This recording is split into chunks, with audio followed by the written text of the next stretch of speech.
বাচ্চারা খাইয়ে ফেলে রাত দিয়ে উঠে চলে যায় বিয়াক্কেলের গোষ্ঠী। হ্যাঁ, রসুলের সুন্নাত হিন্দু সাধু সন্ন্যাসীরা পালন করছে বিয়াক্কেল, আর তুই মুসলমানের বাচ্চা তুই পালন করো না বিয়াক্কেল। হ্যাঁ, ওই সাধু সন্ন্যাসীকে দেখতাম ঘুমাইতেছে আমি সব লক্ষ্য করতাম। পরবর্তীতে মুসলমানের যখন সুন্নাতের গবেষণা শুরু করছি, গবেষণা করতে যে এইগুলো আমি পাইছি, ওই হিন্দু সন্ন্যাসীরা এগুলো করতো। এগুলো সুন্নাত আমার রসুলের সুন্নাত। ওরা ঘুমাইতো উত্তর দিকে মাথা দিয়ে, দক্ষিণ দিকে পা দিয়ে, ডাইন কাছে শুইতো, পশ্চিম দিকে মুখ থাকতো পশ্চিম দিকে। আবার দেখলাম ডাইন চলে যেন হাতখানা দিয়ে একটু কুজো হয়ে শুয়েছে, কুজো হয়ে। মনে মনে চিন্তা করতাম এত লম্বা খাট, এরকম কুত্তার মতো কুজো হয়ে শোয়া লাগে না। বা জানতাম রসুলের সুন্নাত এটা। রসুল এভাবেই শুইতেন, বাংলাদেশের জন্য উত্তর দিকে মাথা দিয়ে, দক্ষিণ দিকে পা দিয়ে, ডাইন কাছে শোয়া যাতে সিনাটা কেবলার দিকে থাকে। এই কথা কান কাজ, এই কি হয়েছে এদিক খেলেন, আরে কি জ্বালা রে, তা কথা কয় কি জন্য? মাজুর বুঝলাম, তা কথা কয় কে? তা যাক ছেলে, তা কথা কবে কে?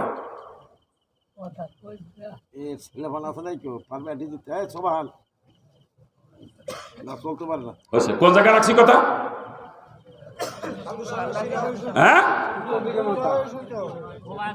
এভাবে শোয়া রসুলের সুন্নাত।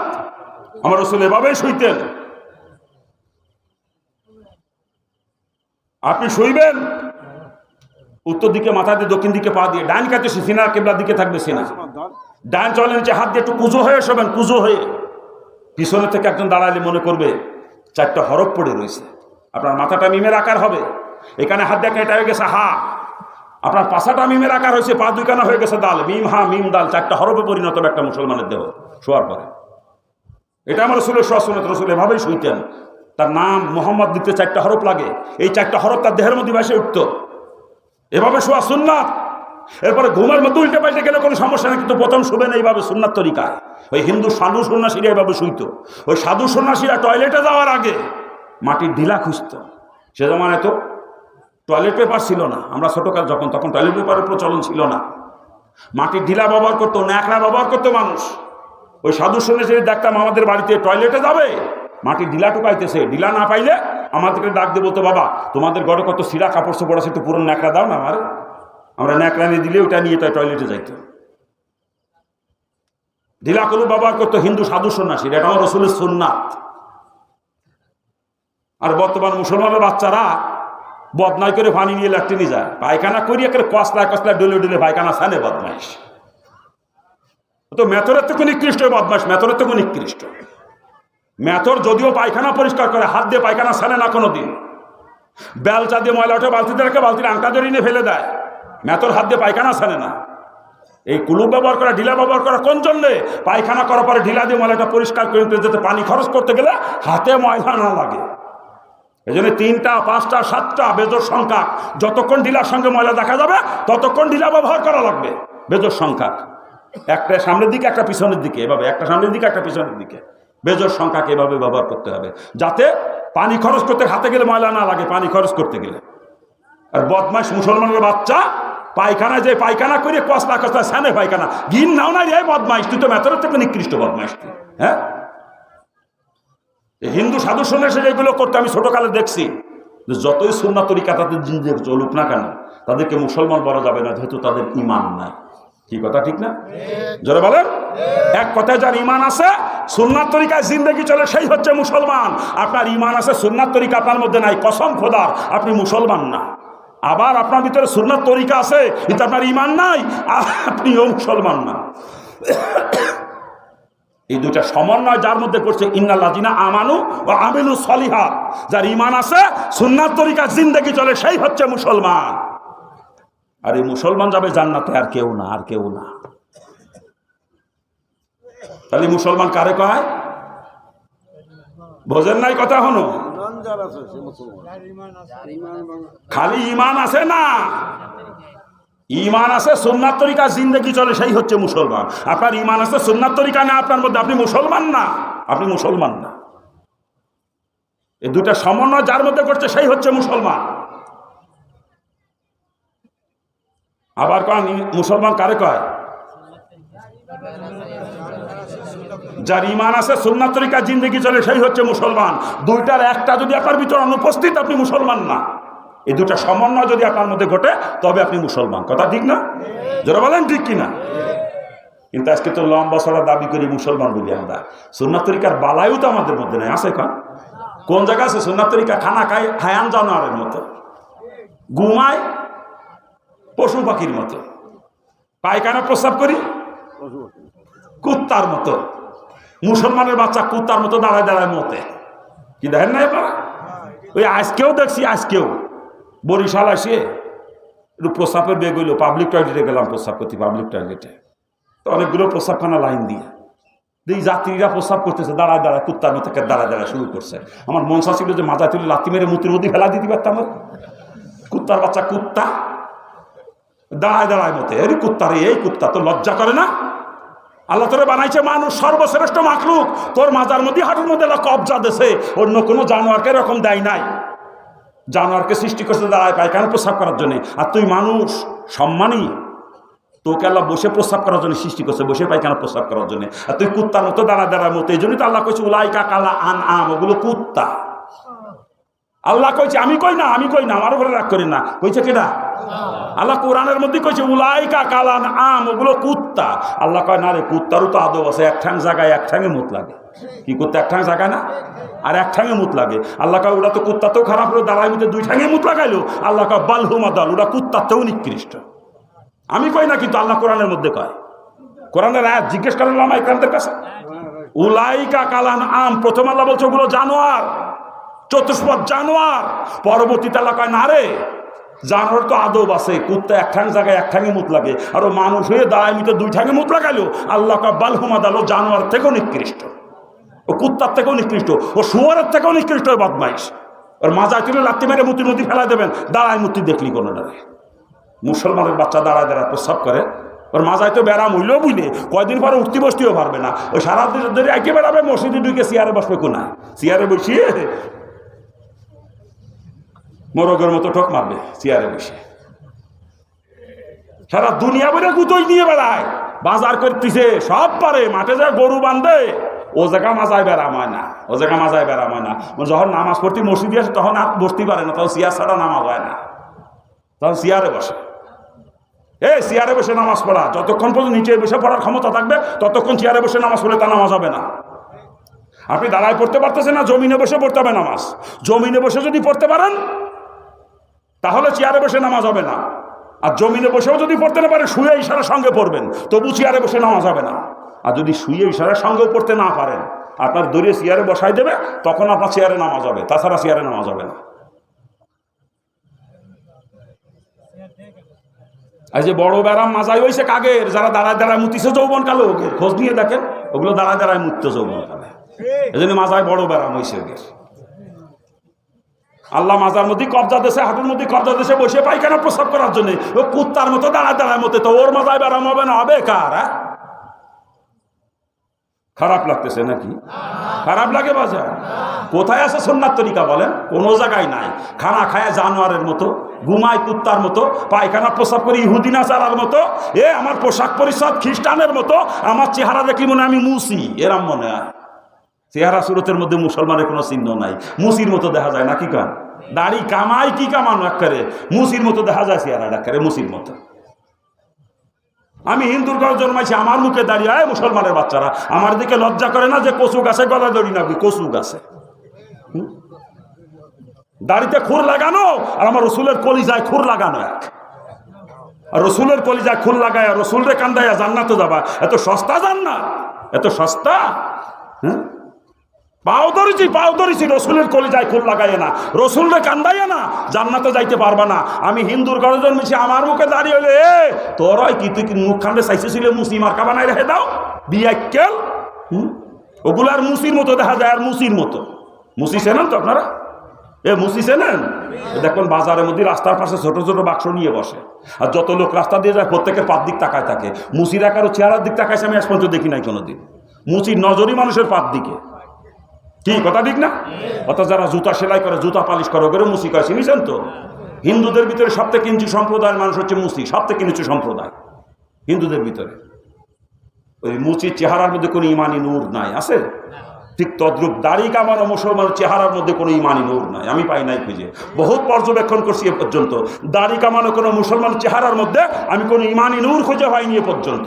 ফর্সা টকটকে মানুষ কিন্তু চেহারার দিক তাকালে ঘৃণা লাগে, আবার দাড়ি মুখে আছে কালো প্যাত পিতে একজন মানুষ, দেখেন তার চেহারার দিক তাকালে মনের মধ্যে শান্তি শান্তি মনে হয়। কি কথা ঠিক না? তা দাড়ি কামানো মুসলমান, মুসি মার্কা মুসলমান, ওদের চেহারার মধ্যে কোনো ইমানি নূর নাই। মুসলমানের বাচ্চা দাড়ি কামায়, দুঃখ রাখবো কোথায়? এই বিয়ে কেলে যেই নবী সারা জীবন তোর জন্যই কাঁদছে, জন্মের থেকে কান্না শুরু করছে, কিয়ামত তোর জন্য কাঁদতে থাকবে কিয়ামত পর্যন্ত। তোর পাও ধরিছি, ওই মহব্বতের নবীর কলিজায় আর খুল লাগাইস না, আর খুল লাগাইস না, রসুল আর কান্দাস না, রসুল কান্দায় জান্নাতে যাইতে পারবি না, কোনোদিনও জান্নাতে যেতে পারবি না তুই, কোনোদিনও না।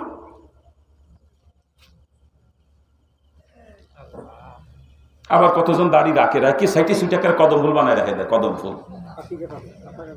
কি কথা ঠিক না? কদম ফুল বাঁকা দাড়ি কোনো দামই নাই শরীয়তে, দাড়ি কমপক্ষে এক মুষ্টি পরিমাণ হতে হবে। এবং এই মাসালার ব্যাপারে চারো মাযহাবের সমস্ত ফকিরা একমত, সবাই এক বাক্যে ফতোয়া দিয়েছেন দাড়ি কমপক্ষে এক মুষ্টি হওয়া লাগবে। এই মাসালা নিয়ে চারো মাযহাবের কোনো ফকির মধ্যে কোনো দ্বিমত নাই, সবাই একমত।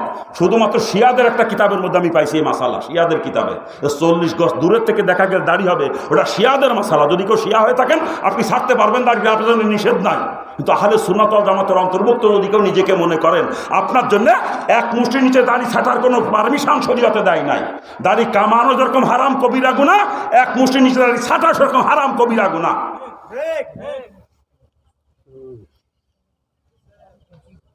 কি মুরব্বী আর ছাটবেন নাকি? এক মুষ্টি হবে তো? হবে তো এক মুষ্টি? চেয়ারম্যান সাহেব কি এক মুষ্টি হবে তো নাকি? হ্যাঁ, আরে দুই দিয়ে থাক দাড়ি, তাও এক মুষ্টি হওয়া লাগবে, দুই দিয়ে দাড়ি থাক। চেয়ারম্যান সাহেবের মুখে দাড়ি কম, কিন্তু তাও এক মুষ্টি হওয়া লাগবে, যে কয়টা আছে এক মুষ্টি হওয়া লাগবে। কি চেয়ারম্যান সাহেব আর থাক, কদম ফুল বানাবো না তো? আর কদম ফুল বানাবো না তো? আল্লাহ পাক সকল। এই আমার সে মৌলানা গেল কই? এই মেম্বার সাহেব কই গেল? মৌলানা মেম্বার আমারে দাওয়াত দিয়ে আনছে, যদি কইয়ে না যায় তা কিয়ামতের দিন আমার পিছনতে টাইনে ধরবে। ওই হুজুরে দাওয়াত করে আনছিলাম, হুজুর যদি বুঝোই কইতো তা আমি এই দাড়ি ছাটা কদম ফুল মার্কা দাঁড়িয়ে আমি জাহান্নামে যাইতাম না, তখন তো আমি ধরা খাই যাবো পিছু নাকি কন? না, আমার দায়িত্ব আমার পালন করে যাওয়া লাগবে, না আমার পিছনতে যাতে দত্তি না পারে কেউ। হ্যাঁ, ওই তো মাওলানা শহীদুল ইসলামের কথা তো কছি, মেম্বার সাহেবের কথা কছি। দাড়ি সাইটে একটু কাটুক করে রেখে দেওয়া চলবে না, দাড়ি এক মুষ্টি পরিমাণ হওয়া লাগবে। মেম্বার সাহেব, মাওলানা সাহেব, এক মুষ্টি পরিমাণ হতে হবে দাড়ি। শিয়াদের জন্য এক মুষ্টি নিচে ছাটা জায়েজ আছে, শিয়াদের কিতাবে মাসালা আছে, কিন্তু আহলে সুন্নাত ওয়াল জামাতের কোন মাযহাবের কোন ফকিহ এক মুষ্টি নিচে দাড়ি ছাটার পারমিশন দেয় নাই কোন শরীয়তে। সুজা হিসেব। আল্লাহ পাক সকলকে বোঝার তৌফিক দান করুন। আরে জোরে কর না আমি যে কথা বলতেছিলাম, আমি মুসলমান দাবি করি, সুন্নাত তরিকা আছে কোন জায়গা আমার? এই কি এর মুসলমান আমি? সুন্নাত তরিকার বালাইও তো নেই আমার মধ্যে, কি এর মুসলমান? হ্যাঁ, বিয়ে শাদী করতেছে বর্তমান মুসলমান, এই কি সুন্নাত তরিকায় হচ্ছে? হ্যাঁ, সুন্নাত তরিকার খেলাফ কোন আমল আল্লাহ কবুল করে? আপনার কাউ সুন্নাত তরিকার খেলাফ আমল আল্লাহ কবুল করে? নামাজ সুন্নাত তরিকার খেলাফ হয়েছে, নামাজ হবে? এ রোজা সুন্নাত তরিকার রোজা হবে? ঠিক তদ্রুপ আপনি বিয়ে করেছে সুন্নাত তরিকার খেলাফ, কসম খোদার পর বিয়ে হয় নাই, কসম খোদা। সুন্নাত তরিকার খেলাফ কোনো আমলই আল্লাহ কবুল করে না। যেই বিয়ে আল্লাহ কবুল করে নাই ওই বিয়ে কোনো বিয়েই না। ওই যে স্বামী স্ত্রী নামে সারা জীবন মিলামেশা করতেছেন, অবৈধ মিলামেশা, জিনা। জিনা আর জিনার মাধ্যমে সন্তান জন্ম নিলে কি হয়? অবৈধ সন্তান, হারামজাদা হারামজাদি, জারুর সন্তান, জারুর সন্তান, জাউরা জাউরা।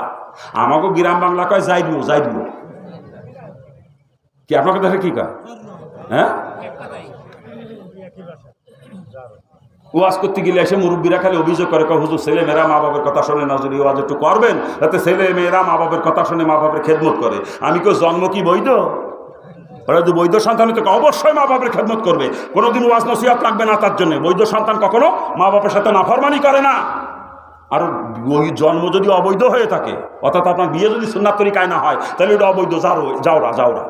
ও যত ওয়াজই করি না কেন, ওয়াজ বাইটে খাওয়া দিল ওই কথা শুনবে না, মা বাপের খেদমত করবে না, ওয়াজ বাইটে খাওয়ালেও না। ওরে মাদ্রাসায় পড়াবেন, মুফতি বানাবেন, মুহাদ্দিস বানাবেন, ও বড় মাদ্রাসায় শাইখুল হাদিস হবে, বড় মসজিদের খতিব হবে, কিন্তু মা বাপের সাথে বিয়াদবি করবে যার সন্তান যেটা। ও আলেম হয়ে মা বাপের সঙ্গে বিয়াদবি করবে, মুফতি মুহাদ্দিস হইলেও। ও কোনো ওয়াজ নসিহতের পরিবর্তন করতে পারবে না, কারণ জন্ম অবৈধ। আর অবৈধ সন্তান কখনো মা বাপের কথা শোনে না, যারও সন্তান মা বাপের খেদমত করে না কোনোদিন। আপনার বিয়েই তো হয় নাই, আপনি জন্ম দিয়েছেন যাওরা, তারপর কথা শুনবে চিন্তা করেন কি করে আপনি? হ্যাঁ, বর্তমান মুসলিম সমাজের পরিস্থিতি দেখেন না, স্ত্রীর কথা মতো পোলা বাপের ঘাট ধাক্কাতে বাড়িতে বের করে দেয়, স্ত্রীর কথা মতো মারা জুতো ধরে ফিটাইতেছে। কি চেয়ারম্যান সাহেব, এরকম বিচার আসে না মাঝে মাঝে? হ্যাঁ, স্ত্রীর কথা মতো বাপের ঘাট ধাক্কাতে বাড়িতে নামা দেয়, মারা জুতো ধরে ফিটে। এমনি এমনি না, ওটার জন্ম অবৈধ, ওরা যারও সন্তান, ওর বাপ মার বিয়ে সুন্নাত তরিকায় হয় নাই, এই কারণে ওইটা জীবনে মা বাপের খেদমত করবে না, মা বাপের কথা শুনবে না। ও যত আলেম দিয়ে ওরা বুঝান না কে, ও কোনোদিন বুঝ পাবে না।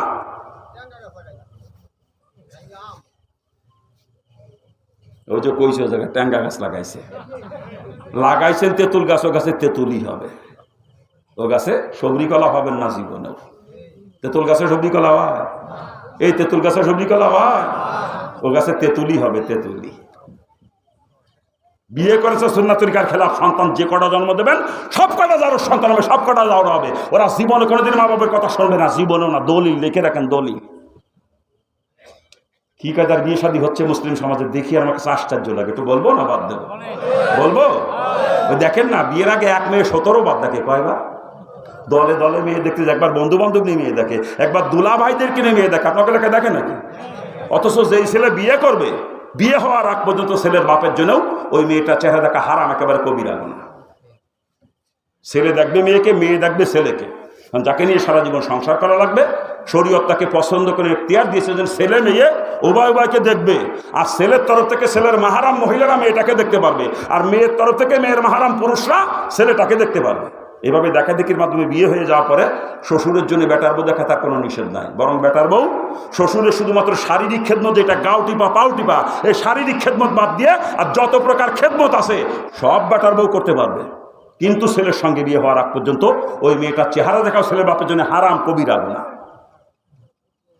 কিন্তু দুঃখ লাগে, মাঝে মাঝে দেখি টাইটেল পাস মাওলানা, উনিও বলার জন্য মায়ে দেখতে যায়। এই জায়গা কথা কাকে দেয়, বিয়া কে লাই স্টেজে বই বই কথা কয়, বিয়া কেউ।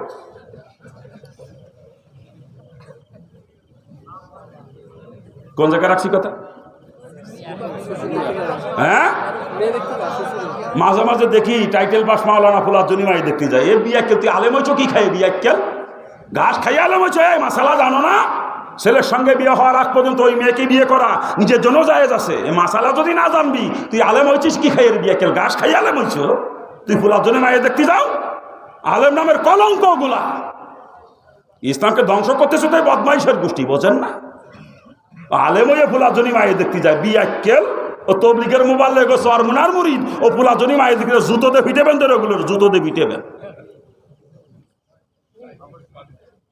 এভাবে বন্ধু বান্ধব নিয়ে, দুলোভাই নিয়ে মায়ে পছন্দ করে বিয়ে করে, আমার কাছে ছেলে মেয়ে কথা শোনে না, বিয়ে কেল কোথাকার। ওই ঘরে ছেলে যদি একটা জন্ম নেয়, ওটা বাইজিদ বোস্তামি রহমতুল্লাহ হবে না কোনোদিনও। যে পানির গিলাস হাতে করে সারা রাত মার মাথার কাছে দাঁড়া দাঁড়া কাটাবে, ওটা হবে খুলনার এরশাদ শিকদার।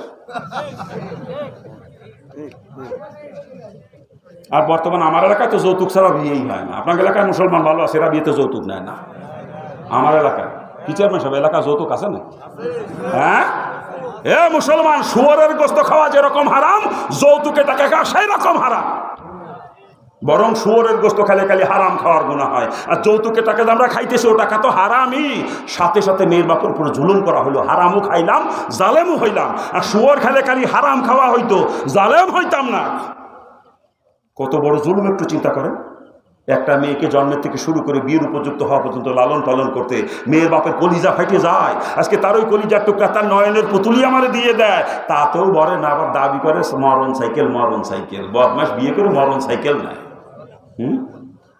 যৌতুক হিসাবে। আবার কেউ কয় বেকার ফোলা বিয়ে দেবো না, যদি আমার ফোলার সঙ্গে মেয়ে দিতে ফোলা চাকরির ব্যবস্থা করে দেন, বিয়ে করে যৌতুক করে চাকরিও নেয় বদমাইশের গোষ্ঠী। আপনাকে দেশে নেয় না, আমার এলাকায় নেয়।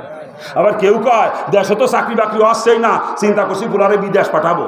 তা আমার ফুলার সঙ্গে যদি মাইয়ে বিয়ে দিতে হয়, আমার ফুলারে বিদেশ পাঠাতে কুইয়েত বিয়ে করে যৌতুক কুইয়েত যায় বদমাইশ। আবার কেউ কয় ও বিদেশ যাইবা হবে ডাকি চাকরগিরি খাটা লাগবে। আমার ফোলা চাকরগিরি খাটবে না, চাকরি করবে না কোনোদিন। আমার ফোলা করবে ব্যবসা। আর যদি আমার ফোলার সাথে মাইয়ে বিয়ে দিতে হয়, তা ব্যবসার পুঁজি দিয়ে লাগবে, ব্যবসার পুঁজি। কি কথা ঠিক না?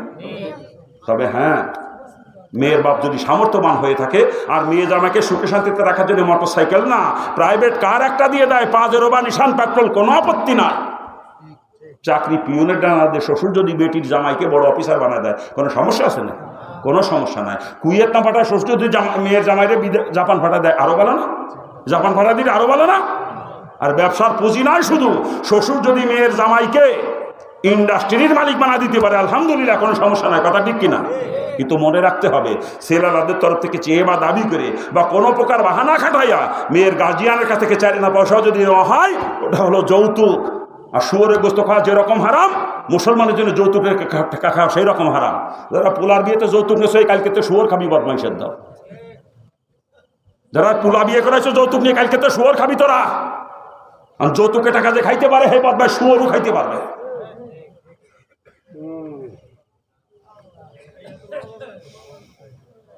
মুড়ি দিছে সরমুনায়, নামাজ পড়ে 9 ওয়াক্ত, কয়েকত ইশরাক সাস তাওবিন তাহাজ্জুদ কোনটা বাদ না করে 9 ওয়াক্ত পড়ে। ওরা 3 রেশনের তাহাজ্জুদের জিকিরের গুতো কি, ও জিকিরের গুতো অনেক সময় মানুষের গো মোবাইলকে যায়। অথচ বদমাশ পোলা বিয়ে করে হচ্ছে যৌতুক নিয়ে। ও বদমাশ সরমুনার মুরিদ না, বদমাশ শয়তানের মুরিদ। ওর কারণে আমার শায়েকের বদনাম, ওই বদমাশ বছর বছরে সরমুনায় যায়, আর মানসিক সরমুনার মুরিদ পোলা বিয়ে করে হচ্ছে যৌতুক নিয়ে। ওরা জুতো দিয়ে পিটাবে না শয়তান রে, এই শয়তান তুই আর সরমুনায় যাবি না কোনোদিন। তোর কারণে আমার শায়েকের বদনাম, তোর কারণে। চরমনার মধ্যে কখনো পোলা বিয়ে করাইতে পারে না, যৌতুক নিয়ে পোলা বিয়ে করাইতে পারে না, অসম্ভব। ওরা জুতো দিয়ে ভিটেবে না বদমাইশকে। আর এক বিয়াকে তবলিগি ছিলাম, আরে বছরে বছরে ছিলাম, আরে হে বদমাইশ পোলার বিয়ে তো যৌতুক নিয়েছে, ওরা জুতো দিয়ে ভালো মতো ভিটেবেন, ওর পাশে মাথা মতো জুতো দিয়ে সাইজ করবেন বদমাইশকে। ও তবলিগের মোবাইলে গতি করে না কোনোদিন। তবলিগের মোবাইলে যদি হইতো, ও পোলার বিয়েতে যৌতুক নিত না জীবনেও, ও শুয়োরও জীবনেও খাইতো না। কথা ঠিক কিনা? ও তবলিগওয়ালা না। খারাপ লাগতেছে নাকি? খারাপ লাগে বাজার? যৌতুক নিয়ে বিয়ে করছে, আবার কয় ছেলে মেয়ে, কথা শুনে না। বিয়ে কেউ যৌতুক নিয়ে বিয়ে করলে ওই ঘরে ছেলে যদি একটা জন্ম নেয়, ওটা সরমনার মরহুম পীর সৈয়দ ফজলুল করিম রহমতুল্লাহ হবে না কোনোদিনও, ওটা হবে শয়তান দেওয়ান বাগি। আরো আছে, বলবো না, বাদ দেব। আমার এলাকা বর্তমান মুসলমানের বিয়েতে গায়ে হলুদ দেয়, গায়ে হলুদ। আপনার এলাকায় দেয় না? এলাকায় দেয়? এ মুসলমান বিয়েতে গায়ে হলুদ দেওয়া হারাম, হারাম, হারাম। তারপরে গায়ে হলুদের সিস্টেম কি? উরে বাপরে বাপ, দেবরের বিয়ে তো ভাবিরা দেবরের গায়ে হলুদ মাখাই একেবারে কসলা কসলা ডলে ডলে গোসল করা দেয়। গায়ে হলুদের নাম করে দেবর ভাবির কসলা কসলি। কি আপনার কাছে হয় নাকি? এরকম হয় না? ভুল করছি আমি? হ্যাঁ? অথচ দেবর আর ভাবিতে দেখা দেওয়া হারাম, কবিরা গুনাহ, কবিরা গুনাহ। আর একটা কবিরা গুনার নিম্নতম সাজা 7000 বছর জাহান্নাম। চিৎকার দিয়ে বলেন নাউজুবিল্লাহ। দেবর ভাবি মাত্র একবার দেখা দিবে, একবার, ওই দুজনের জন্য কমপক্ষে 7000 বছর জাহান্নাম, দুইজনের জন্য। আর দেবর ভাবিতে কসলা কসলি করে গায়ে হলুদ হয়। এইভাবে দেবর ভাবির কসলা কসলির গায়ে হলুদ করে বিয়ে হয়েছে, আবার কয় ছেলে মেয়ে, কথা শোনে না। বিয়া কেলে ওই ঘরে মেয়ে যদি একটা জন্ম নেয়, ওটা রাবিয়া বসরি হবে না কোনোদিনও, ওটা হবে তসলিমা নাসরিন। খালি কই ছেলে মেয়ে, কথা শুনি না। বিয়ে কেউ তো বিয়ে হয়েছে, তুই জন্ম দেশ যাওরা, ও যাওরা জীবনেও কথা শুনবে না, জীবনেও না। তোর বিয়েই তো হয় নাই। আরো আছে, বলবো না, বাদ দেব। আমার এলাকায় মুসলমানের বিয়েতে মহিলারা বরযাত্রী যায়, আপনার এলাকায় যায় না? এদেশেও যায়? এদেশেও মহিলা বরযাত্রী যায়? আচ্ছা, মেয়ে ছেলে যে বিয়েতে বরযাত্রী পাঠান, চিন্তা করেন না একটু? আজ পর্যন্ত বিয়ের বরযাত্রী যে কোনো মহিলা সেখান থেকে খালি হাতে ফিরতে পারে নাই। কমপক্ষে যুবকদের কেন দুটো খাইলেও খাই আসা লাগবে জায়গা। কি কথা কর না? কোন মহিলা বুকিয়ার দিয়ে কথা বলতে পারবে না আমি বিয়ের বরযাত্রী কি, অথচ পর পুরুষের গসা খাই নাই, এ কোনো মহিলা বুকিয়ার দিয়ে বলতে পারেন? চ্যালেঞ্জ, এটা আমার চ্যালেঞ্জ। আপনার স্ত্রীকে, আপনার মেয়েকে যে বিয়েতে বরযাত্রী পাঠাচ্ছেন, ওই পর পুরুষের গসা খাওয়ার জন্য নাকি? এই দোষ মহিলাদের না, দোষে বিয়া কেলে গোষ্ঠী। আমার স্ত্রী তো জীবনে কোনো বিয়েতে বরযাত্রী গেল না। আপনার স্ত্রী যায়, আপনি পাঠান তাই যায়। আমার স্ত্রীকে যদি, আমার মেয়েকে যদি আমি বিয়েতে বরযাত্রী যাইতে না দিই, যাওয়ার ক্ষমতা আছে? দোষ মহিলাদের না, দোষে বিয়া কেলের গোষ্ঠীর। এগুলোর জুতো দিয়ে ফেটে পারতাম। বিয়া কেল ও যুবতী বোর্ডারে, যুবতী মেয়েটারে পর পুরুষের গসা খাজনে বিয়েতে বরযাত্রী পাঠায় দেওয়ার মুসলমান পরিচয় দেয়। লজ্জা করে না তোর? কোন মুসলমানের বাড়ির মেয়ে ছেলেরা কোন বিয়েতে বরযাত্রী যায় না। আর যে বাড়ির মহিলারা বিয়েতে বরযাত্রী যায়, হতে পারে তবলিগের মোবাইলের, হতে পারে সরমুনার মুরিদ, হতে পারে হাজী সাহেব, ওই বদমাইশ মুসলমান না। যদি মুসলমান হইতো, ওর বাড়ির মেয়ে ছেলেরা জীবনে কোনো বিয়েতে বরযাত্রী যাইতো না কোনোদিন। আরো আছে, বলবো না বাদ দেবো? বেজার হচ্ছেন না তো? অনেক উঠে চলে যাচ্ছে, ভালো লাগতেছে না। আমি ভালো লাগা ওয়াজ আমার জীবনে কোনোদিন করিনি, করবও না, নিয়ত করেছি। আল্লাহ যে কদিন হায়াতে রাখে, মৌতের আগ মুহূর্ত পর্যন্ত ওয়াজ যদি করি, এই কাজে লাগা ওয়াজ করবো, ভালো লাগা ওয়াজ না। কাজে লাগা ওয়াজ করবো, ভালো লাগা ওয়াজ না। আল্লাহ পাক বক্তার গোষ্ঠীরে সব থেকে আগে তক্তা বানাবে কিয়ামতে, বক্তার গোষ্ঠীরে সব থেকে আগে তক্তা বানাবে বক্তার গোষ্ঠীরে। বক্তারা হলো ডাক্তার, শ্রোতারা হচ্ছে রুগী, আর রুগীর রোগ অনুযায়ী ট্রিটমেন্ট করাই হলো ডাক্তারের দায়িত্ব। মুসলমানের গা হয়েছে ভাই, আমরা আজকে মলঙ্গসি মাথায়। মুসলমান জাহান্নামে যায় সুদ খাইয়ে, ঘুষ খাইয়ে, আর একজনের হক নষ্ট করে বেপরদায় চলে। আর আমরা বাস করি ইউসুফ জুলেখা, তাফসীরের নাম করিয়ে ইউসুফ জুলেখার কিচ্ছা, ফেরাউন মুসার কিচ্ছা, সুলাইমান বিলকিসের কিচ্ছা। এই বিআক্কেল, তাফসীর করতে আসো বিআক্কেলের দল? ওরে তাফসীর কয় না, কিচ্ছা কাহিনী বাদ দাও। মুসলমানের গা কোন জায়গা মলম সেই জায়গা লাগাও। তুমি ডাক্তার, তোমার দায়িত্ব পালন করো সঠিকভাবে। আমি বাজান দরা খাতি রাজি না। হিন্দুত্ব মুসলমান খালি জাহান্নামের বাঁচার জন্য। আবার আল্লাহ বানাইছে বক্তা, ডাক্তার বানাইছে আপনাকে চিকিৎসা করার জন্য। রোগ অনুযায়ী ট্রিটমেন্ট না করে আবার দরা খাবো, আমি দরা খাতি রাজি না। যেখানে মুসলমানের ঘা সেখানে মলম লাগানোর চেষ্টা করি ইনশাআল্লাহ।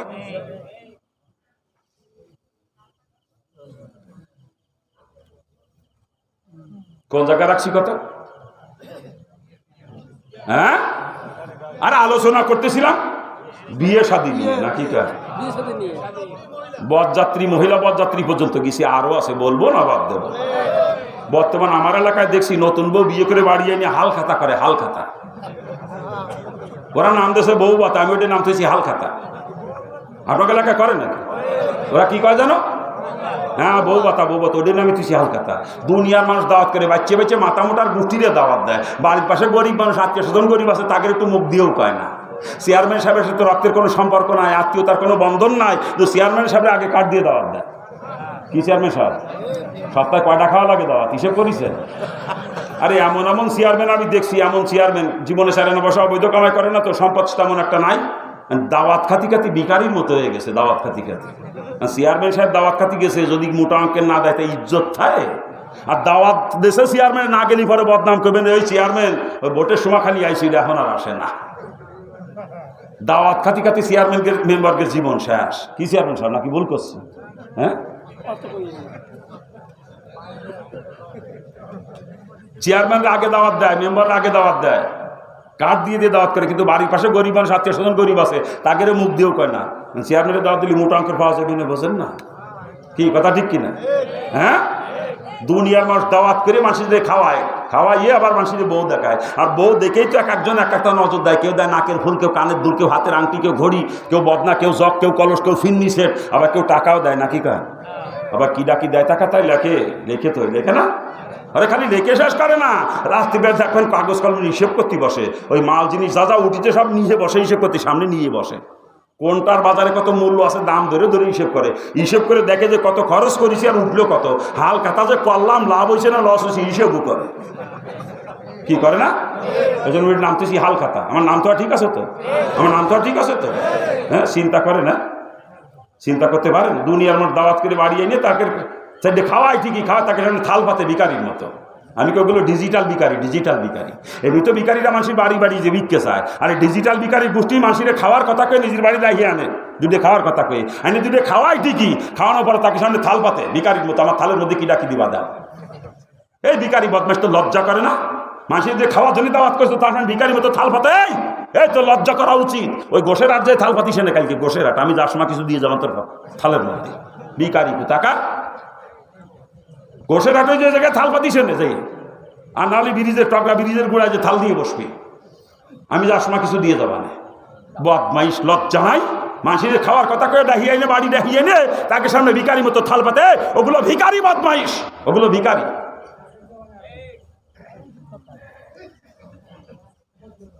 খারাপ লাগতেছে নাকি? খারাপ লাগে বাজা? হ্যাঁ, আপনি নতুন বউ আনছেন ঘরে, আপনার পোলা বিয়ে করাইছেন, ঘরে নতুন বউ আছে, এতে আপনি খুশি। ঘরে বউ আসলে মানুষ খুশি হয় না? ঘরে নতুন বউ আসলে মানুষ খুশি হয় না? আর এই খুশিতে আত্মীয় স্বজনকে বা প্রতিবেশীদেরকে দাওয়াত করে খাওয়ানো সুন্নাত, যেটাকে বলা হয় অলিমা। কি বলে? অলিমা করা কি? ওলিমা করা কি সুন্নাত, কিন্তু কারো কাছ থেকে কোনো বিনিময় নেওয়া হারাম।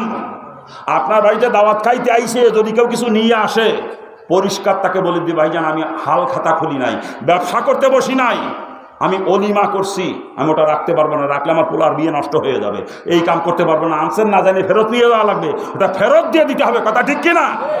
আর ফেরত দিয়া তো দূরের কথা, বদমাস ব্যবসা করার জন্যই তো অনুষ্ঠান পাতাইছে, বোঝেন না? নিজের কাছে টাহা নাই, বদমাস বেড়াকে তেলন তোলে, গিরামিন ব্যাকে তেলন তোলে, আশার তেলন তোলে, প্রশিকার তেলন তোলে, এমনকি ইন্দুর কাছে সুইদে টাহা নেই, ইন্দুর কাছে সুইদে টাহা নেই, অনুষ্ঠান পাতায় বদমাইশের দল ব্যবসা করার জন্য। ওইভাবে হাল খাতা করে বিয়ে হয়েছে, আবার কার ছেলে মেয়ে কথা বিয়াক্কেল, ওই ঘরে কিয়ামত পর্যন্ত একটা নেক সন্তান জন্ম নেবে না কোনোদিন, কিয়ামত পর্যন্ত না। এগুলো দলিল পালিল লিখে রাখেন, দলিল। খালি কোন ছেলে মেয়ে কথা শোনে না, কেন শোনে না? চিন্তা করে, আপনার বিয়ে হয় নাই, আপনি জন্ম দিয়েছেন যারও সন্তান জাউরা, ও জাউরা জীবনেও কথা শুনবে না, জীবনেও না। আরো আছে বিয়ে শাদী সাজ, বলবো না বাদ দেন। যে দেন মোহর, মোহরানা ধরে 5 লাখ 7 লাখ 10 লাখ বর্তমানে। মেয়েরা চিন্তা করে দূরে দাও 10 লাখ, যাতে মাইরে তালাক দিতে না পারে, তালাক দিলি কোর্টে যে কেস করবো 10 লাখ আদায় করে ছাড়বো। আর ছেলেরা চিন্তা করে যা দুটি যে দরুক গেদি, আমরা তবুও তালাক দেবো না। তার মানে মুসলমানের ধারণা হয়ে গেছে তালাক দিলেই মোহরানা দেওয়া লাগে। বিয়ে আক্কেলের দল, তালাক দিলে মোহরানা দিতে হয় না, বিয়ে করে আগে স্ত্রীর মোহরানা পরিশোধ করতে হয়, এরপর স্ত্রীর কাছে যাইতে হয়। মোহরানা পরিশোধ না করা পর্যন্ত স্ত্রীর কাছে যাওয়া হারাম। এই জন্য মোহরানা তবে ছেলের সামর্থ্য অনুযায়ী। আমি 10 লাখ দেওয়ার ক্ষমতা রাখি, ধরেন 10 লাখ, আপত্তি নাই, কিন্তু আমি দিতেই পারবো 10,000, ধরে দেবেন 2 লাখ, ও চলবে না। কি কথা ঠিক কিনা? আর এই মোহরানার ব্যাপারটা নিয়ে আমরা মোল্লার গোষ্ঠী ধরা খাবো কিয়ামতের দিন আগে আগে, বিশেষ করে কাজী সাহেবরা। কাজী সাহেব ম্যারেজ মূল্যবিদ্যা এই জায়গা আছে নাকি? আবার ও আছে, কাজী সাহেব আছে। তার কাজী সাহেব তো আলেম, মাসালা ভালো বোঝেন। শোনেন, কাজী সাহেবরা, আপনাকে কাজী আবার ওরকম খারাপ না, সব কাজই তো আর একরকম না। কি কথা কন না? সব কাজই তো একরকম না।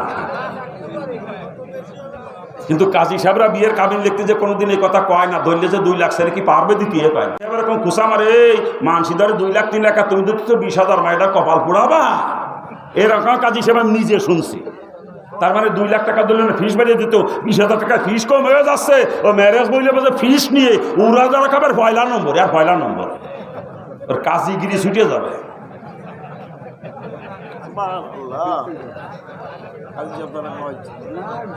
সারা জীবন স্ত্রীর মোহরানা পরিশোধ করলাম না, সন্তান একটা জন্ম দিয়ে চলেছে, আবার কই ছেলে মেয়ে কথা শুনলে বিয়ে আক্কেলের দল, মোহরানা পরিশোধ না করে যে সন্তান জন্ম দিয়েছেন ও কথা শুনবে, চিন্তা করেন কি করে? ওর জন্মই তো অবৈধ, ও কথা শুনবে কি করে? আরো আছে, বলবো না বাদ দেবো। মুসলমানের বিয়েতে বর্তমানে গান বাজনা হয়। ছোটকালে দেখতাম মাইক বাড়া করি, তো বর্তমানে মাইক টাইক চলে না, বর্তমানে ডেক সেট ওরে দুমদারাকা চলে রে। বিয়ে বাড়ির বক্সের বাড়ির গুতোই এলাকার মানুষ ঠিক মতো নামাজ কালামও করতে পারে না, ঠিক না? নাকি ভুল করছি আমি? ওই এলাকার মানুষ বক্সের বাড়ির ঠেলায় রাত্রি ঘুমাতেই পারে না ঠিক মতো, ঠিক কিনা? জোরে বলেন। বক্সের বাড়ির তালে তালে এলাকার মাটি পর্যন্ত কাঁপতে থাকে থরথর করে। আচ্ছা, কারণ যে বিয়েতে এরকম বক্স বাজে, গান বাজনা হয়, ওই বিয়ে আল্লাহ কোনোদিন কবুল করে? ওই বিয়ে কোনোদিন আল্লাহ কবুল করে? তোরা ছেলে মেয়ে যে কটা জন্ম দেবে সব কটা জারি হবে, সব কটা, মনে রেখে দিয়ে। খারাপ লাগতেছে নাকি? খারাপ লাগতেছে বাজান? আমি হিন্দুর বাচ্চা, আমি জন্মের পর থেকে দেখতাম আমার আত্মীয় স্বজনরা এইগুলো করে। কিন্তু আজকে মুসলমানের দেখতেছে আপনারা, মুসলমানরা ওই হিন্দুদেরকে সাইডে একদম নিচে নেমে গেছেন। আপনাদেরকে মুসলমান বাপ তো ঘৃণা লাগে আমার কাছে। কি আর মুসলমান আপনারা? খালি গরু খাইয়া সেনু কেটে মুসলমান দাবি করেন। ইসলামের রস্যই কারণ আপনাদের মধ্যে লজ্জা করে না মুসলমান পরিচয় দেন? মুসলমান আমি, আপনারা না। আমি মুসলমান, আমি, আপনারা না। আমি হিন্দুর ঘরে জন্মেছিলাম, কিন্তু এখন আমি মুসলমান।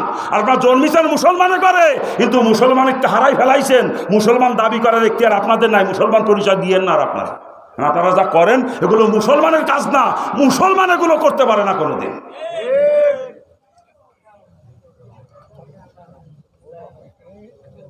এভাবেই চলবে মুসলিম সমাজ, না পরিবর্তন আনা দরকার?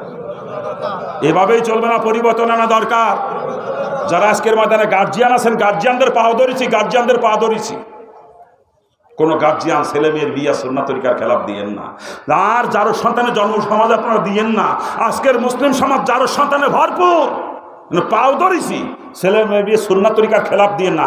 যার সন্তানের জন্ম আর সমাজে দিয়েন না আপনারা। গার্জিয়ানদের পাও ধরছি।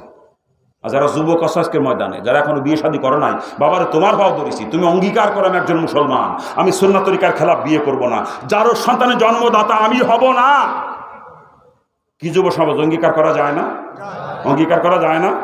আল্লাহ পাক যুব সমাজকে কবুল করুক। জোরে বলেন না আমি, জোরে বলেন না আমি। মৌলানা সাহেবের মনে হয় নিম্নচাপ শুরু হয়েছে, যা বুঝতেছি আর কি।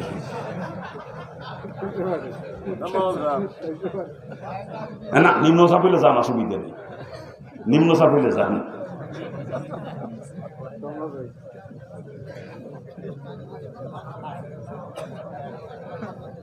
আমার বাবাজিরা, আলোচনা করতেছিলাম মুসলমান কারে কয়, খেয়াল আছে না? যার ইমান আছে, সুন্নাত তরিকায় জিন্দেগি চলে, সেই হচ্ছে মুসলমান। কোথায় আছে সুন্নাত তরিকা আজকে বলেন? খানা খাওয়ার মধ্যে নাই, পায়খানা পোষাপে নাই, ব্যবসায় নাই, চাকরিতে নাই, ঘুমের মধ্যে নাই, বিয়ে শাদীর মধ্যেও সুন্নাত তরিকার বালাই নাই। বিয়ে শাদীর মধ্যে আছে? আছে কোন জায়গা? রাজনীতি করি আমরা অনেকে, এর মধ্যে আছে রসুলের তরিকা? রাজনীতির মধ্যে আছে? কেউ রাজনীতি করি শেখ মুজিবের তরিকায়, কেউ করি জিয়া রহমানের তরিকায়, কেউ করি এরশাদের তরিকায়, কেউ আব্রাহাম লিঙ্কনের তরিকায়, কেউ লেনিন কালমার্ক্স মার্কসের তরিকায়, কেউ মহাত্মা গান্ধীর তরিকায়, কেউ করি জওহরলাল নেহরুর তরিকায়। রসুলের তরিকায় কয় মুসলমান রাজনীতি করে? দেখেন দি, রাজনীতির মধ্যে রসুলের তরিকা নাই? রসুল রাজনীতি করে নাই? রসুল শুধু রাজনীতি করেছেন, তারা রসুল রাষ্ট্রপ্রধান ছিলেন। শুধু রসুল একা নন, রসুলের সব থেকে কাছের চারজন মানুষ হযরত আবু বকর, ওমর, ওসমান, আলী রাদিয়াল্লাহু আনহুমা, চারজনই রাষ্ট্রপ্রধান ছিলেন, ঠিক না? তার রাজনীতি রসুলও করেছেন, সাহাবায়ে কেরামও করেছেন, ঠিক না? কিন্তু আমাদের দেশের মানুষের ধারণা হয়ে গেছে হুজুর আবার রাজনীতি করবে কে? হ্যাঁ, হুজুর আল্লাহ বিল্লে করবার দাওয়াতকে ভ্যাট ঢেলে বেড়াবে, আর রাজনীতি করবে যত দাঁড়াই মতো দাড়ি চাচার গোষ্ঠী নাকি? হ্যাঁ, বিয়াক্কাল মুসলমান আলেমরাই আগে রাজনীতি করবে। ইন্নাল উলামা আওরাসাতুল আম্বিয়া, আলেমরা নবীর ওয়ারিস। যেই কাম নবী করছে ওই কাম আলেমরা আগে করবে। তা রাজনীতি রসুল করে নাই? রাজনীতি রসুল করে নাই, অথবা আলেমরা আগে রাজনীতি করবে।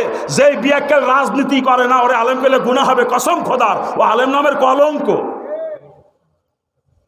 ইসলামী শাসন ব্যবস্থা কায়েমের চেষ্টা যে করে না, সে কখনো আমার নবীর ওয়ারিস হতে পারে না। কি বলেন? প্রত্যেকটা মুসলমানের জন্য তার নিজ দেশে ইসলামী শাসন ব্যবস্থা কায়েমের চেষ্টা করা ফরজ। এটা ফরজে কেফায়া না যে কিছু লোকে করলে হবে এরকম, এটা ফরজে আইন।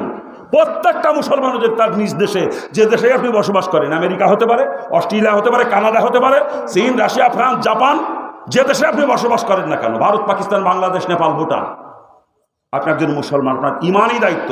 আপনার মৃত্যুর আগ মুহূর্ত পর্যন্ত আপনার দেশে ইসলামী শাসন ব্যবস্থা কায়েমের চেষ্টা করা আপনার জন্য ফরজ। এটা ফরজে আইন প্রত্যেকটা মুসলমানের জন্য।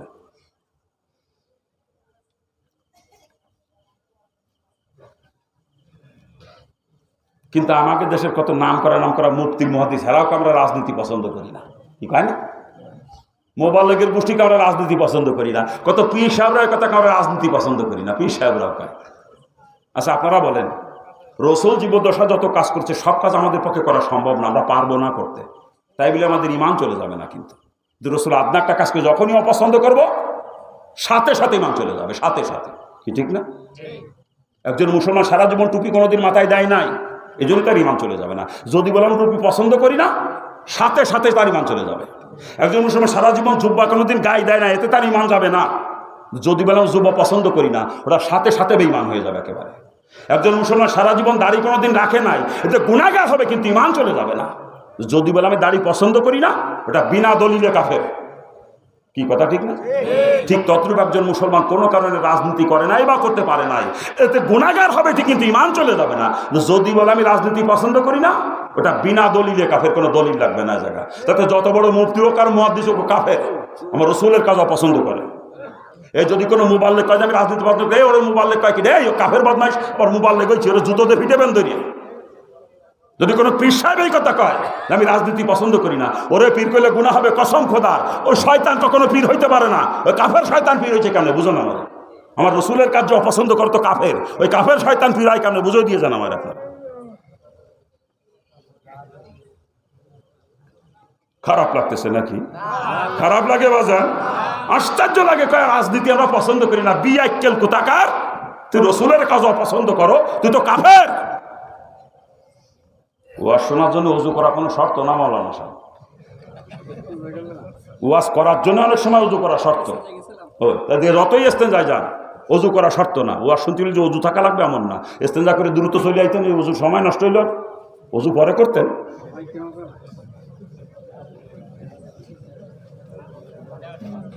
কোন জায়গায় রাখছিলাম কথা?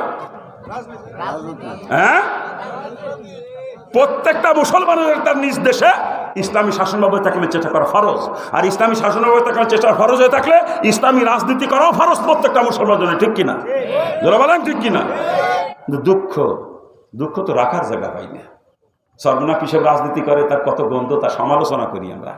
হ্যাঁ, পীর সাহেব সবাই রাজনীতি করবে কে? পীর সাহেব আল্লাহ বিল্লি করবে, দাওয়াতকে ভাগ দিলে বেড়াবে, আর রাজনীতি করবে দাঁড়ায় মুতাদ্দাল রাখবে নাস্তিকের গোষ্ঠী নাকি? হ্যাঁ, পীর সাহেবই তো আগে রাজনীতি করবে, রাজনীতি না করলে হে পীরায় কামড়ে, কাফের আবার পীরায় কামড়ে, বুঝল? হ্যাঁ, কাফের আবার পীরায় কামড়ে, যে রাজনীতি পছন্দ করে না তো কাফের।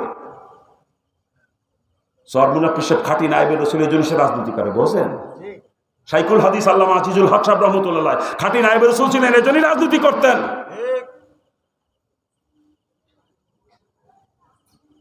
বাবাজান আমিনী রহমতুল্লাহ মুফতি ফজলুল হক আমিনী খাঁটি নায়েবে রাসূল ছিলেন, রাজনীতি করতেন। সব থেকে বড় কথা, হাফিজ হুজুর রহমতুল্লাহ, নাম শুনছেন আপনারা?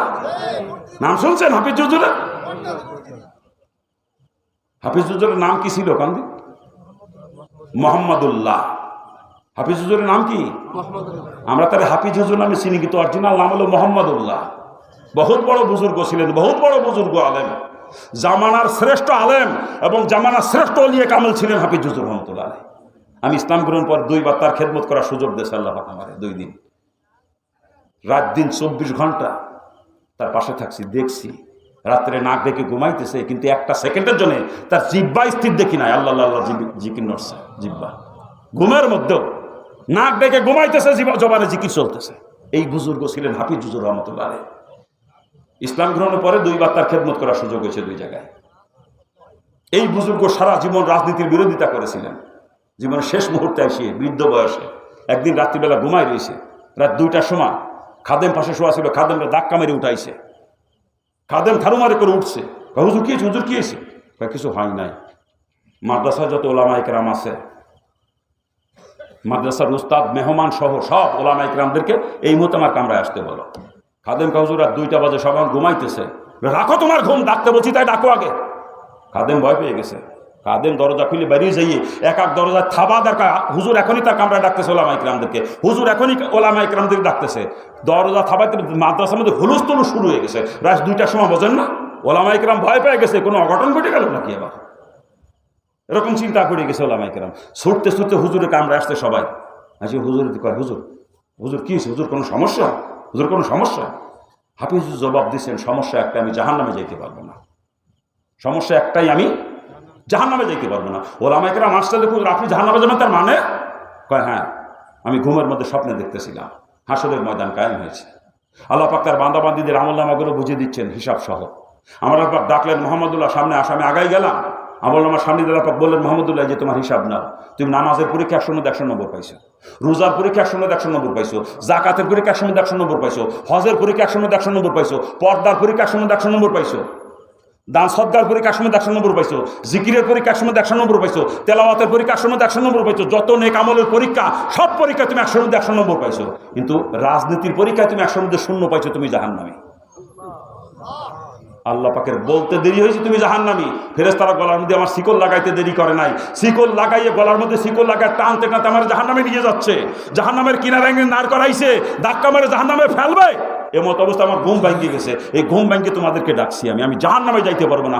সমস্ত পরীক্ষায় যখন 100 মধ্যে 100 নম্বর পায়ে পাস করছি, এই রাজনীতির পরীক্ষায় আমি 100 মধ্যে 100 নাম্বার পাইয়ে দুনিয়া থেকে বিদায় নিতে চাই। এতদিন রাজনীতির বিরোধিতা করে যত অন্যায় করছি মাহবুদের দরবার, আমি তওবা করতেছি, আল্লাহ আমারে মাফ করে দিই। ওলামা ইকরাম তোমরা আমার সঙ্গে তওবা করো। হাফিজ হুজুর তওবার ডাক দিয়েছিলেন, মনে আছে না? কি তওবার ডাক দিয়েছিলেন মনে আছে না? রাত 2টার সময় তওবার ডাক দিলেন হাফিজ হুজুর, রাত 2টার সময় বললেন, আমি নির্বাচন করতেছি, তোমরা ময়দানে নেমে পড়ো। 2 বার নির্বাচন করেছেন বটগাছ মার্কা নিয়ে, 2 বার। একবার আব্দুল সত্তার সাহেবের সময়, আর একবার এরশাদের সময় এরশাদের বিরুদ্ধে নির্বাচন করেছেন 2 বার। মুরব্বীরা ভালো জানেন। কি শেষবার যখন নির্বাচন করেন এরশাদের বিরুদ্ধে হাফিজ হুজুর রহমতুল্লাহ, তখন তো আমি রাজপথ কাঁপানো নেতা, তখন আমি তখন ছাত্রলীগের জেলা সেক্রেটারি, তখন আমি মাগুরা সরকারি কলেজের ভিপি, আমি তখন রাজপথ কাঁপানো নেতা। হাফিজ হুজুর নির্বাচন করতেছেন এরশাদের বিরুদ্ধে, দেখতাম তখন স্টেজে উঠিয়ে দেশের নাম করা মুফতি, মুহাদ্দিস, পাগড়ি আলা, জুব্বা আলা, এক শ্রেণী স্টেজে উঠে হাফিজ হুজুর বিরুদ্ধে বক্তব্য দিত। ভারতের দালালকে গালিগালাজ করতে হাফিজ হুজুর রে, আমার মনে আছে, আমি ভুলে যাই নাই। কিন্তু তখন আমি তখন কিন্তু ছেলে মানুষ না, ভালো বুঝি। আমি তখন কলেজের ভিপি, আমি তখন ছাত্রলীগের জেলা সেক্রেটারি। ওই সময় হাফিজ হুজুর বিরুদ্ধে বক্তব্য দেয়, ভারতের দালালকে গালিগালাজ করতে এক শ্রেণীর আলেম, এই দেশের এক শ্রেণীর আলেম, যারা নিজেদেরকে ইসলামের ধারক বাহক মনে করে। ঠিক সেদিন হাফিজ হুজুরের বিরুদ্ধে যারাই গালিগালাজ করতো, আজকে ওই গ্রুপটাই চরমোনাই পীর সাহেবের বিরুদ্ধে গালিগালাজ করে। ঠিক ওই গ্রুপটা, ঠিক ওই গ্রুপ। চরমোনাই পীর সাহেব যে হক, এই ব্যাপারে কোনো সন্দেহ আছে? আজকে সারা বিশ্বের ওলামায়ে কেরাম একমত চরমোনাই হক। যেই সৌদি ওলামায়ে কেরাম সারা জীবন বলছে পীর মুরিদি শিরক, সেই সৌদি ওলামায়ে কেরাম দলে দলে চরমোনাইয়ের মাহফিলে আসতেছেন, দলে দলে। সৌদি ধর্মমন্ত্রীর পিএস, পুরা সৌদির ভিতরে 5 জন আলেমের মধ্যে একজন ধরা হয় যাকে। সৌদির 5 জন শ্রেষ্ঠ আলেমের মধ্যে যিনি একজন, সৌদি ধর্মমন্ত্রীর পিএস, তিনি নিজে চরমোনাইয়ের মাহফিলে এসে গেছেন। মসজিদে নববীর ইমাম একজন এসে গেছেন চরমোনাইয়ের মাহফিলে। বাহরাইন থেকে, কাতার থেকে, সাউথ আফ্রিকা থেকে, ইন্দোনেশিয়া, মালয়েশিয়া, ভারত, পাকিস্তান, দলে দলে ওলামায়ে কেরাম বর্তমান চরমোনাইয়ের মাহফিলে আসতেছেন, দলে দলে। আর সব থেকে বড় কথা, আমরা বিশ্বের ভিতরে সব থেকে বড় আলেম মনে করি দারুল উলুম দেওবন্দের ওলামায়ে কেরামদেরকে, ঠিক না? দারুল উলুম দেওবন্দের ওলামায়ে কেরামদেরকে না? এই দারুল উলুম দেওবন্দের ওলামায়ে কেরাম যাকে যাকে চরমোনাই আসতেছেন। দারুল উলুম দেওবন্দ মাদ্রাসার যিনি বর্তমানে নায়েবে মুহতামিম, উনি এসে গেছেন চরমোনাই মাহফিলে। দারুল উলুম দেওবন্দের যিনি প্রধান মুফতি, যাকে সারা বিশ্বের মুফতি আজম ঘোষণা দেওয়া হয়েছে, এই মুফতি হাবিবুর রহমান খয়রাবাদী দামাত বরকাতুহুম, তিনি চরমোনাই মাহফিলে পুরো 3 দিন থেকে যাওয়ার সময় এই কথা বলছেন 5 বার। এ চরমোনাই বিলকুল সহি হয়, এ চরমোনাই বিলকুল সহি হয়, এ চরমোনাই বিলকুল সহি হয়, 5 বার বলছেন হযরত এই কথা, 5 বার। আমি তার সামনে। আজকে সারা বিশ্বের ওলামায়ে কেরাম একমত চরমোনাই হক। শুধু আমাদের বাংলাদেশের কিছু সুনো পুঁটি মার্কা আলেম এখনো পুঁটি মাছের মতো ফাল পাতেছে চরমোনাইয়ের বিরুদ্ধে, পুঁটি মাছের মতো ফাল পারে। ওদের কপাল তো পুড়িছে। ওদের তকদিরে হেদায়েত আল্লাহ পাক ওদেরকে হেদায়েত দান করুক, জোরে কান আমিন। আর তকদিরে হেদায়েত না থাকলে আল্লাহ পাক ওদেরকে ধ্বংস করে দিক, জোরে বলেন আমিন। আরে জোরে কান না আমিন। চরমোনাই যে হক, এতে কোনো সন্দেহ আছে? ওরা আমি আপনাদের মতো মুসলমান না। আপনার তো পৈতৃক সূত্রে মুসলমান, ইসলামের দরদ নাই আপনাদের, বুঝি। বাপে যদি জমি কিনে থুয়ে যায়, ও জমি বেচে খাতে ছেলের একটুও কষ্ট লাগে না। নিজে যদি কষ্ট করে 2 শতক কেনে, ওই 2 শতক বেচতে গেলে কলজে ফাটিয়ে যায়। ইসলাম তো পৈতৃক সূত্রে পাচ্ছেন, ইসলামের দরদ নাই আপনাদের, বুঝি। আর ইসলামের জন্য আমি মা ছাড়ছি, বাপ ছাড়ছি, আত্মীয় স্বজন ত্যাগ করছি, বাপের কোটি টাকা সম্পদ ফেলে রেখে চলে যায়। আমি একজন আমার এমন বাপের সন্তান, আমরা 3 ভাই 1 বোন। আমার বাপের সম্পত্তি ওয়ারিশ সূত্রে ভাগ করলেও আমি কয়েকশো কোটি টাকার সম্পদ ভাগে পেতাম, কয়েকশো কোটি টাকার সম্পদ আমি একা ভাগে পেতাম। আমি সেই বাপের সন্তান। সব ছাড়ছি ইসলামের জন্য। আপনাদের মতো মুসলমান আমি না। ইসলামকে হক চাইনি মুসলমান, যেখানে হক আছে সেখানে আমি আছি। ইসলামকে হক চাইনি মুসলমান হয়েছি, যেখানে হক আছে সেখানে আমি আছি। যেখানে বাতিলের ছোঁয়া, সেখানে কোনোদিন আমাকে খুঁজে পাবেন না, কোনোদিনও না। হেরিকেন জ্বালায়ও পাবেন না। চরমোনাই যতদিন হকের উপর আছে, তার চতুর্দিকে আমাকে দেখবেন, চতুর্দিকে, ডাইনে বামে সামনে পিছনে, চতুর্দিকে দেখবেন। যদি প্রয়োজন হয় চরমোনাই পিসাবের জন্য জীবন দিয়ে দেবো, যখন তখন, যতদিন সে হকের উপরে আছে। যদি দেখি যে শরীয়তের খেলাফ চলতে শুরু করছে, লোকমা দেবো সংশোধনের জন্য। যদি লোকমা গ্রহণ করে কোনো কথা নয়, যদি দেখি লোকমা গ্রহণ করতেছে না, গাঢ় তেরামি করে শরীয়তের খেলাফ চলতেছে, সেদিন চরমোনাইকে খাতের করবো না। আজকে চরমোনাইর পক্ষে যেরকম কথা বলি, সেদিন চরমোনাইর কবর রচনা করবো সেই দিনই। চরমোনাইতে মুড়ি দই টেবিলে নিয়ে বসি নাই, কি কান? আমি আপনাদের মতো মুসলমান না। যেখানে হক আছে সেখানে আমি আছি। বাতিলের ছোঁয়া যেখানে আমাকে খুঁজে পাবেন না কোনোদিন, সেখানে চরমোনাই থেকে যতদিন হকের উপর, ততদিন তার সাথে আছি ইনশাআল্লাহ। যদি দেখি হকের থেকে বিস্তৃত হচ্ছে, লোকমা দেব। লোকমা গ্রহণ করে কোনো কথা না। যদি লোকমা গ্রহণ না করে, ছুঁড়ে ফেলে দেবো সেদিন ইনশাআল্লাহ। আমি সেই মুসলমান, আপনাদের মতো মুসলমান আমি না।